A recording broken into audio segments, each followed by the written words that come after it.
Hello and welcome to Q&A in the House, streaming live on Facebook from Parliament House in Canberra. I'm Anna Henderson, and here to join us is the Shadow Minister for Infrastructure, Anthony Albanese. Thanks for coming in. And as usual, it's been a busy week in Parliament, so we're going to get straight into our first question. It's from Riley Boardman of New South Wales via the Q&A website, and he asks, while the recent popularity of Utopia may provide its audience with laughter, the show can often reveal deficiencies that are seen in real life. Does this country's government spend too much money on infrastructure we don't need? No, I think we probably don't spend enough money on infrastructure. We do need to spend it on the right infrastructure, and that's why we established Infrastructure Australia, so that it would make recommendations based upon cost-benefit analysis on the benefit to the economy, to jobs, rather than on looking at a political map. But the thing about investment in infrastructure is it does produce a return if it's the right investment, because it boosts revenues, it increases productivity, and that increases future taxation that can pay for the infrastructure. When you watch a show like Utopia, how true to life do you think it is?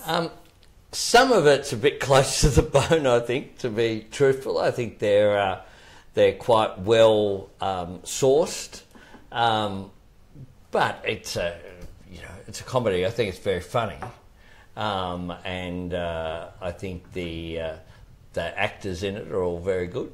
But are you also concerned about the fact that if it is close to the bone, that you do have situations occurring in that show and therefore potentially in real life where it's quite incredible wastage, repetition, and ridiculous outcomes where nothing actually gets done? I am sometimes concerned that what it will do is, and I haven't seen the last episode yet, I'll watch that on iView, but I'm concerned that it will undermine support for infrastructure. Like the high-speed rail episode, people are very cynical about it, but the truth is it does stack up.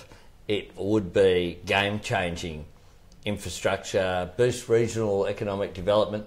There was one that they had in where they were talking about the artwork on a particular road, like sculptures, by the side of a road it was quite funny the way that they did it. But I've got to say there was one, I was on a road once, I won't name it, where I was driving down, I asked some of the bureaucrats who were with me, and I said, I reckon that they completed the road. They still had a bit of money left over. They knew it was our federal money rather than state money. So this particular road has sound barriers where there's no houses behind the sound barriers. They have a lot of artwork on this particular piece of infrastructure. Perhaps it was preemptive. Now let's move along. Here's a question from Reginald Caponero of Sydney, New South Wales. Would you consider a modern fast rail link from Badgerys Creek to Newcastle?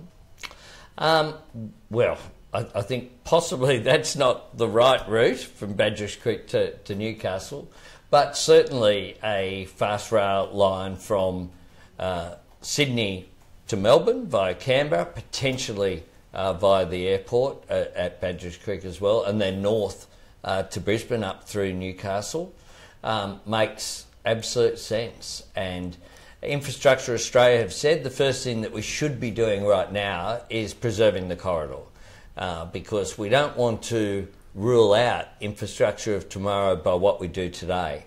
And part of the problem for the rail line that's necessary just to connect up Western Sydney. One of the issues in Sydney with infrastructure is everything goes to the CBD. So when people talk about Badgerys Creek Airport, it's got to be Western Sydney's first airport, not a second airport for Sydney. And there's 2.2 million people live in Western Sydney. It'll be a catalyst for high-value jobs along that corridor. And that's why the appropriate rail line is north-south, is from Campbelltown, the Macarthur region, up to Rouse Hill, but via St Mary's. And that will make enormous sense. And we should be preserving the corridor, because in the last year, like after the decision's been made for Badgerys Creek, there's been some developments around Oran Park in southwest Sydney that will make it more difficult to build the rail line. Okay, well, look, I mean, the answer there for Reginald is sort of, it's part of the overall plan, but certainly you're not expecting to do something specific I there don't think first. you'd have a direct Badgerys Creek in Newcastle. Okay. All right. Now, Ed Pryor of Chatswood wants to know, what is Labor's position on fixing the NBN and getting it back to full fibre rollout?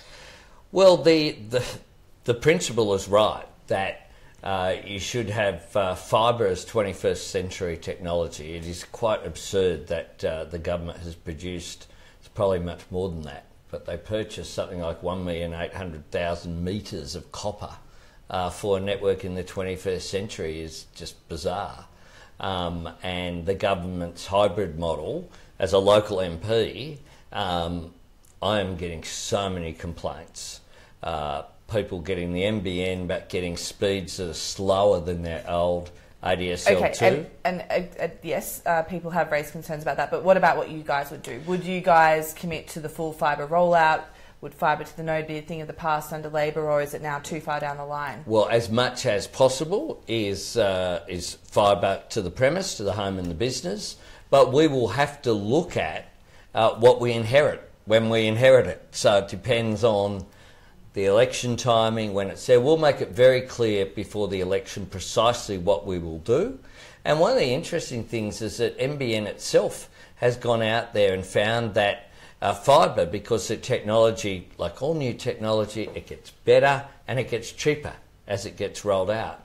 That's happening with fibre, and the government itself has done these trials of using fibre rather than their fibre to the node, and then this ridiculous system of HFC cables some places, copper some places.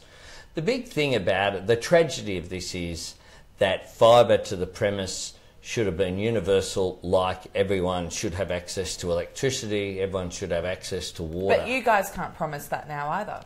Well, no, it's very difficult. When you change the government, you change the country.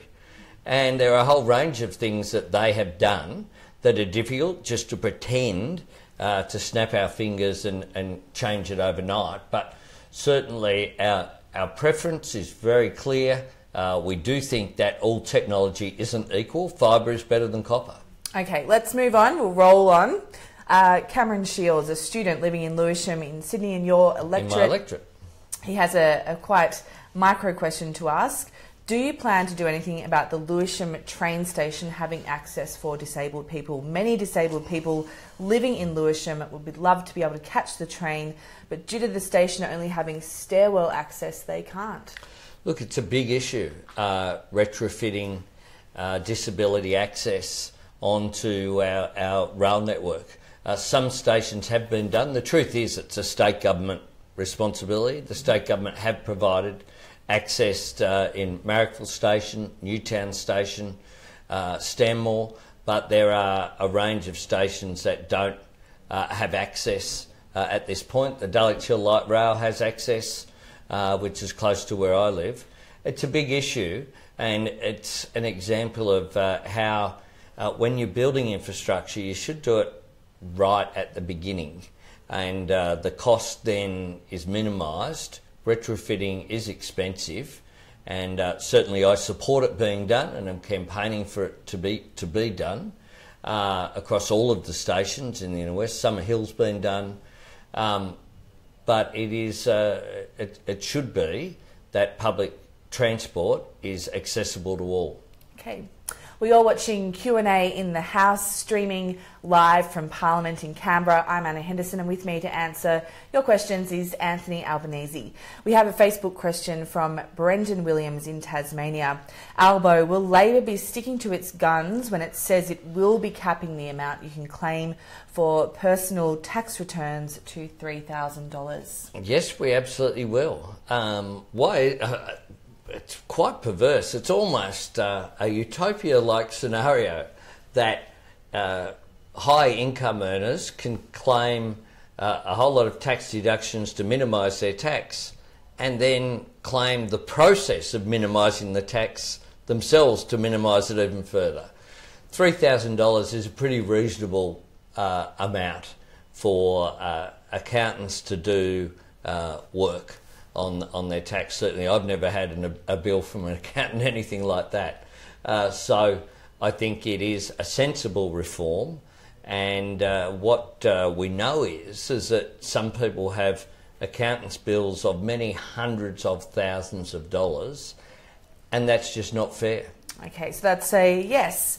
So Joel Sadlier from Queensland, again on Facebook, wants to know, why not empower regional areas with employment and enterprise, thereby reducing the impact of growth on metropolitan areas? Good idea. Precisely why I support regional economic development, why we've put the city's portfolio I'm the Shadow Minister for, and also regional development, because it's not either or. We need to take pressure off, particularly the big East Coast capitals of Sydney, Brisbane and Melbourne, by promoting economic growth in regions. It's one of the things we can do to boost housing affordability. I met just a little bit before with people from Geelong here in Parliament House who are lobbying to get a government department, Comcare, moved to Geelong. They spoke about the housing being half the price of Melbourne. The cost of operating the business is less than in a capital city as well. That's one of the reasons why I support high-speed rail. Along the route, it would make an enormous difference to economic opportunity and activity in those areas. One of the reasons why I support the NBN. If you're operating a small business and you can have the same access around Australia and the world from Dubbo that you can have in the CBD of Sydney, but with much less overheads, then it will empower that regional economic development. And just quickly back on tax, Brendan, who I had a question from earlier, also asked, is it still a Labor policy to go after people who hide their money on offshore places like the Cayman Islands? Is that still what Labor wants to fight this battle on? Absolutely. One of the things that where essentially the starting principle is, if you earn income, whether you're an individual or a company, then you shouldn't be able to evade doing your bit for the society. We haven't heard much of Top Hat Turnbull recently, though, in terms of Labor's rhetoric. We, I think, have been out there on policy. It's not about Malcolm Turnbull, the individual. It's about people paying their fair share of tax. Because if you don't do that, then ordinary workers who don't evade their tax, who don't spend hundreds of thousands of dollars on accountancy fees, they're paying every week out of their salary. And we need to take pressure off those people. You can only do it if we stop offshoring of tax liabilities, if we clamp down on tax evasion. Susan Stock from Nimbin in New South Wales has sent in a question. Why are you and Labor supporting the Adani coal mine and joining the foolish, in her words, climate deniers? Well, we're certainly not joining the climate deniers, and we have opposed very strongly the idea that taxpayers' subsidies should be used for the rail line, or any other federal money for that matter, for the Adani coal mine. But the mine itself, you're not standing in the way? The mine, well, there's no possibility of us doing that in terms of it's been through environmental approvals. There's not legislation before the Parliament. And one of the things that often concerns me about people who say they agree with us on an issue is that they're prepared to attack Labor, leave the coalition alone. I see that locally, electorally, all the time, where, in New South Wales, in my electorate, we're in opposition, unfortunately, in government in both New South Wales and federally. And yet the people who want to, I guess, oppose Labor, that doesn't stop them. All right. Daryl Morrison of Portland, Victoria, also on Facebook. Will we get a federal ICAC in the first year of a Labor government? Well, what we've said is that we should consider whether it's called an ICAC or some other body, but a federal anti-corruption body is being investigated by the Senate, and there's a process there being established with with Labor support and with support from the Greens. We shouldn't preempt that. We should work that through. Certainly in New South Wales there's been some good outcomes in terms of, at the moment, the issue of water being stolen from the Murray-Darling Basin is something that is being looked at. But you can't commit to it in the first year. Well, you're waiting to see. No, because what you do is when you have processes and have inquiries, you don't preempt it, and we're not doing that. Okay, Greg Edwards from here in Canberra. Albo, when will Labor stop holding refugees, bracket they are not illegal immigrants, in prison camps on Nauru and Manus? Here once again, Greg, with respect, mate, we haven't been in government since 2013. But he's raising frustrations about the fact that the opposition is, in his words, in lockstep with the government. But I mean, that's the sort of, I mean, frankly, that's the politics of defeatism. The politics that says, everyone of the major parties, the government and the alternative government are both the same. The truth is we're not. We've been very critical of the fact that people have been left on Manus and Nauru for too long. Those places that Labor was involved in setting up. Yes, but on a temporary basis. I mean, the agreement with regard to Manus was for 12 months, and no one envisaged in the Labor Party that people would be still on there for year after year after year. On the government's watch, we've raised issues in terms of we've helped establish inquiries that have found out some of the information that's come out. We've called for more transparency. We've called for kids out of detention. We've called for regional settlement processes. We've called for a doubling of the refugee intake. We've called for an increase in the funding for the UN Human Rights Commission. We have done a range of measures, but the truth is you can only really make a difference when you're in government. That's why I'm in the Labor Party, which is a party of government. Party of governments make a difference. You don't see the opposition out there every day holding press conferences demanding these things happen. And there are issues when Labor has certainly come out every day, and in relation to Barnaby Joyce's citizenship, for example. But anyway, there's a whole interview we could have on that subject. Thanks, Greg, for your question. Taryn Ricks from the state of Utah in the US. Utah. As an American, what are Australians' reactions to Donald Trump pulling the US from the Paris Climate Agreement? And as one of America's greatest allies, do you believe Australia has a unique position and responsibility to create friendly pressure on the US in confronting climate change challenges together? Totally opposed to the US decision. And yes, we have a responsibility as a friend of the United States to make our views known. I had a private member's bill before the Parliament a long time ago that we would ratify the Kyoto Protocol, the predecessor of the current Paris Accord. And can I say, when we were elected 10 years ago, almost to the day, in 2007, the first act of the Rudd Labor government on day one was to ratify the Kyoto Protocol and take our place with the nations of the world. The Paris Accord is absolutely vital. Climate change is an enormous challenge that requires everyone in the globe to act. And I notice that Pope Francis has had some very strong things to say whilst in the North American region, just in the last 24 hours, being incredibly critical about the approach of the climate deniers who are standing in the way of action, which is needed not just for us, but for future generations. Let's move on to Adrian Berenger of Victoria. With Bill Shorten's consistent lack of support in the polls, despite Labor's popularity, isn't it time to change leaders to give Labor the best chance of winning the next election?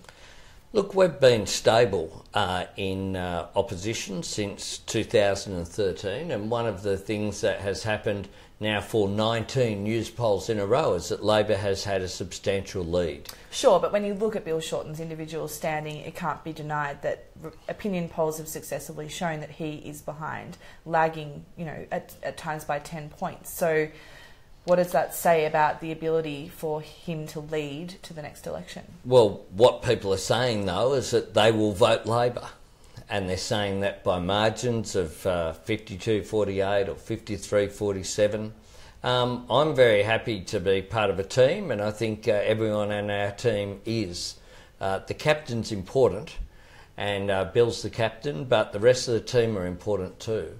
And what we have focused on, I think, as an opposition isn't just trying to hold the government to account, but also putting out a series of policies. In my area, policies on cities, on regions and tourism. We've had the capital gains tax and negative gearing policies.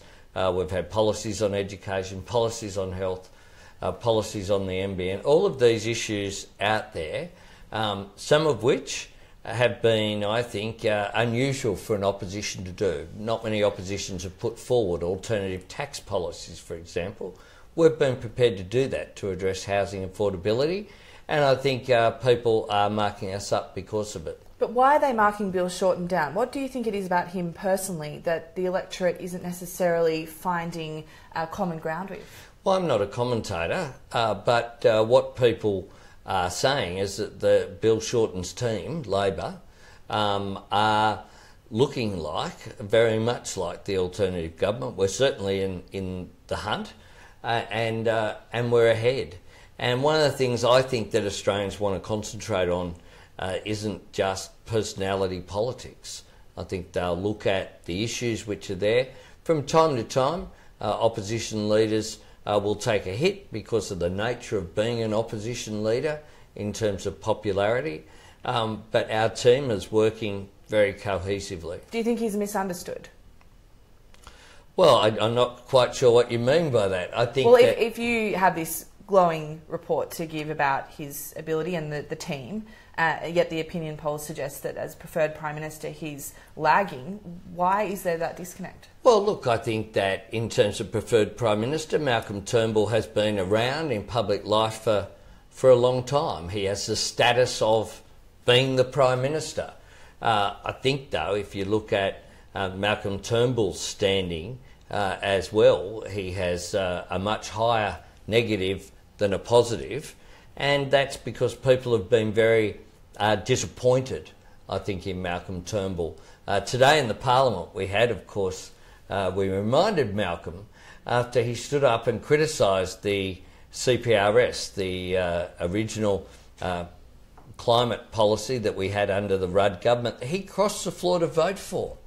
And that was a moment. Incredibly critical of it. It's like there's two Malcolms, old Malcolm and new Malcolm. All right, now let's talk about the two Albos. There's Albo politician, Albo DJ.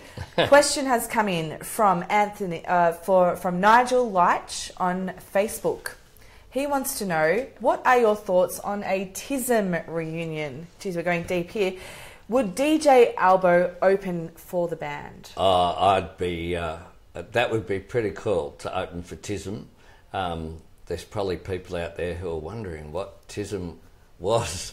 And even while you were watching it at the time, it was difficult to know what TISM was, I've got to say. I'm still confused, yes, but you would be happy too. I do play Old Man River in some of my gigs that I've done. All right, you need to explain what TISM is now. We've gone down this road. This is Serious Mum. It's a band of which Melbourne-based, very much a pub band that did. Hard to describe, really. No one knew who was in the band. They wore masks and unusual costumes. They played songs that the chorus of Old Man River goes, I'm on a drug that killed River Phoenix, who died of. So they had a bit of dark humour, I think it's fair to say, Absolutely. Say the least. That's a good summing up, yes. But people, they were just great fun. Well, we are at the end of our live stream of Facebook from Quanda at Parliament House. We should now be crossing to a TISM song. Everybody should go online now, search TISM, and All watch capitals. them for yourself. Thank you very much for joining us this afternoon. The next Q&A will be on Wednesday the 18th of October at Parliament House, and that will be in the next sitting week, and we'll let you know who will be on closer to the date. Join the Facebook community for updates and to have your say and to comment on the various things that the Shadow Minister has said today, including whether or not he's right to want to open for TISM. And please someone ask whoever it is a TISM question and just see if they can answer. And that will put them in a particular category of life. Thanks again. Sad, probably.